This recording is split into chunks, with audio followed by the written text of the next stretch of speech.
Should you spend the money to get a Neumann TLM 103?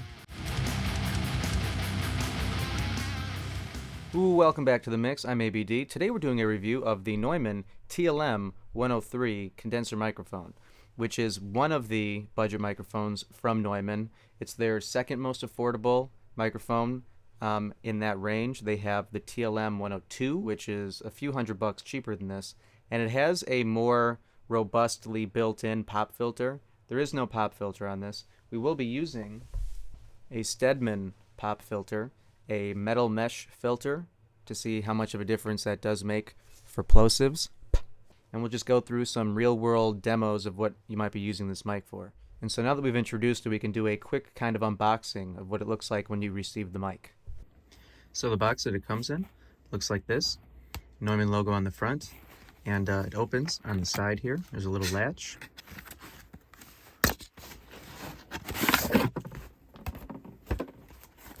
Inside we have the box, an instruction manual with information for you to read. This very nice wood box, again with the Neumann logo on it. You have two latches here. You open it up, you have your microphone and a simple adapter, not a shock mount. It just screws in on the bottom. And then you have your microphone.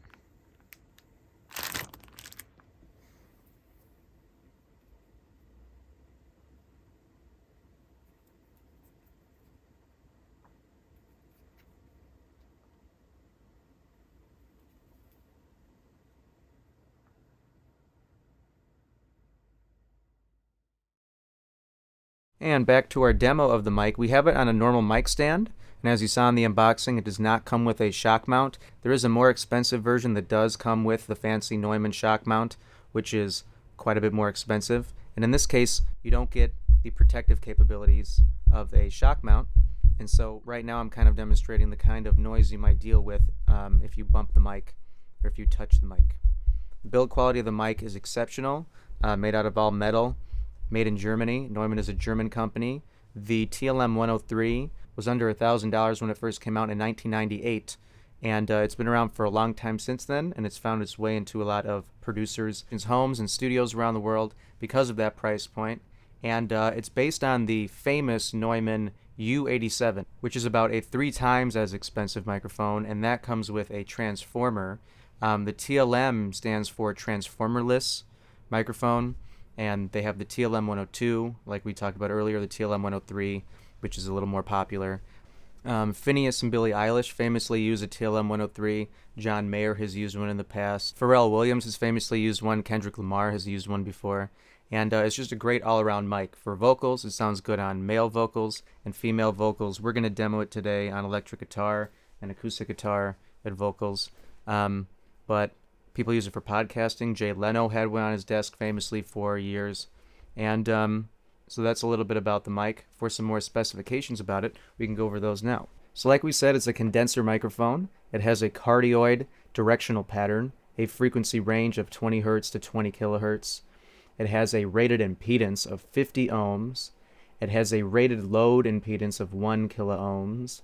It has a noise level of 17.5 dB. It has a signal-to-noise ratio of 76.5 dB. It has a maximum output voltage of 13 dBu. It does require 48 volts of phantom power. It is a 3-point XLR cable, your standard XLR cable. It weighs approximately 450 grams. The diameter is 60 millimeters, and the length is 132 millimeters. And you can see here a diagram of the cardioid pattern. And then you can see a frequency response curve with a pretty wide boost for presence at about 5 to about 16 kilohertz. So that's one thing I could point out that I don't maybe love that much about this mic is that presence boost up there. It's a very wide boost, and it's maybe more suited for female vocals than it is for male vocals. If you have a deeper voice, it might not be the best microphone for you, but that's kind of the fun of using microphones, is finding what sounds better on this or that, your voice, her voice, his voice, and so on and so forth. So we talked about the plosives a little bit in the beginning. There's no built-in pop filters. So right now the plosives are quite bad. Peter Pan picked up a poop. And if we do this, Peter Pan picked up a poop, it does make pretty big difference. So you're probably going to want, or you are going to want, a pop filter if you're using this microphone. It doesn't necessarily need to be a mesh one like this. You can get a nylon one, or whatever you might. You can get a pantyhose. Put a pantyhose over it if you're in a bit of a financial bind and you can't necessarily afford a more expensive one. It all works. It's better than having nothing. But usually when I do vocals on a song and I'm using a high-powered condenser mic like this, I'm always kind of on an angle, and I definitely have some distance. You see people when they're, maybe when they're podcasting, or if they're more amateur and making music, or if they're doing voiceover, they might be on top of the mic. And you can tell if you get on top of the mic. I've already lowered the volume, and you can tell the proximity effect is not that great when you get on top of the mic. You get distortion, and I already lowered my voice, but I'm sure that it doesn't sound that great. It's good to keep maybe a good distance from the mic when you're singing, when you're doing voiceover. There is a proximity effect that you want to get in a good range to pick up enough low end in your voice without it being harsh or too much or distorting the microphone. So for this demo, I have it plugged into an SSL 2 Plus interface with the gain at about 1 o'clock. So far there's been no post-processing on the microphone, but starting right now, I'm going to put an effect, an EQ on my voice, and I'm going to kind of clean up the audio, and so you can hear the difference. So this is what processed audio with an EQ and compression and things like that sounds compared to back to the raw audio of just the microphone. And so that's on voice, mostly just talking. Next we can demo it on acoustic guitar and electric guitar to give you a bit of an idea of what you can expect if you're trying to record music with it. So we have a Taylor acoustic guitar here, and we're going to tune it up and play it, strum it, and pick it with the microphone in a few different positions from the guitar.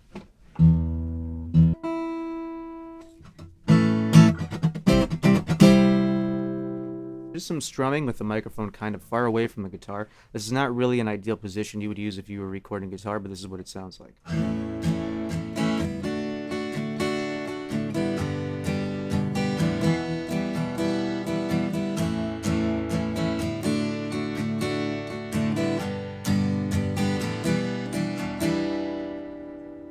Now, a good spot to actually place the microphone when you're playing guitar is about right here, not directly in front of the hole, but kind of between your two hands, and play the same thing.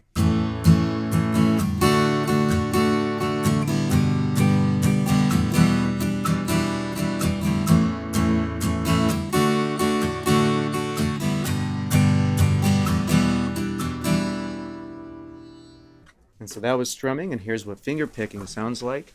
And for this, we'll get even a little bit closer, and we'll put it more directly in front of the sound hole.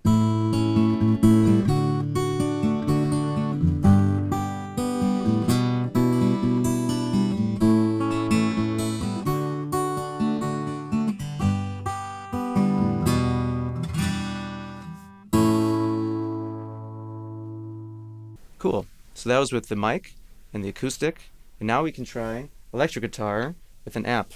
And so we have a Friedman Runt 20 tube amplifier into a Mesa Boogie cabinet with a V30 speaker with a little reverb in the post of the amp, and we're going to take the mic and we're going to place it in a normal placement you would do on an amp, so kind of off axis in a corner. We'll show that with a different camera angle. I'm going to set this microphone up here, and then I'm going to play a little guitar.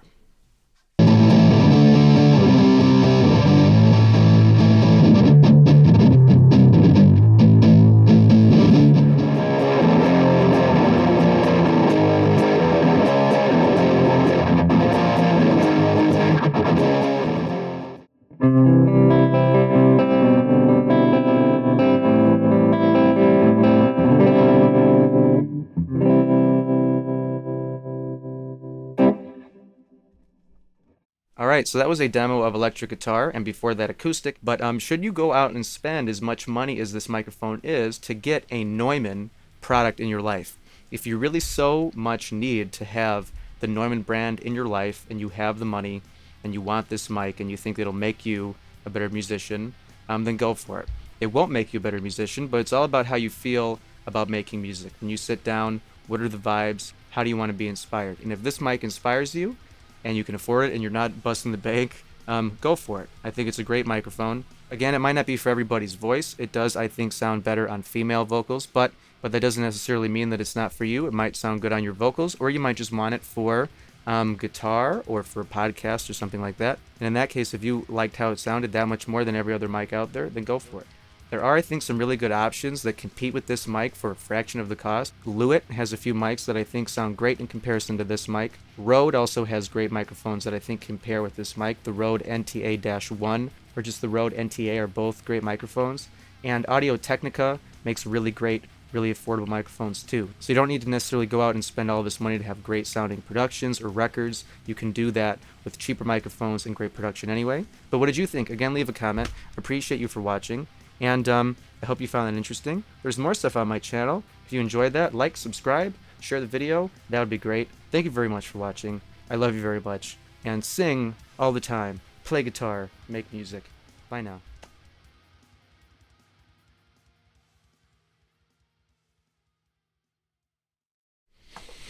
Do you have the time to listen to me whine? Are you one of those melodramatic fools?